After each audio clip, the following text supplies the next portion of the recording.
तसं पाहतो जसं संविधानामध्ये जो पॉझिटिव्ह संशोधन आहे, सकारात्मक संशोधन,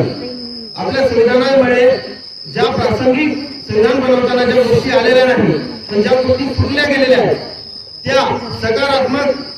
दृष्टिकोनातून उपाय म्हणून त्या आणल्या पाहिजे. जसं भारतीय संविधानामध्ये मानवाधिकार कानून जो 10 डिसेंबर 1948 ला संयुक्त राष्ट्र संघाने 10 डिसेंबर 1947 ला ह्युमन राईट्स इंटरनॅशनल लॉ जो बनवलेला आहे त्या लॉला भारतीय संविधानात संशोधन करून आणणे गरजेचं आहे. तर हे काम आपल्या भारतीय संसदेमधून आणावं लागेल.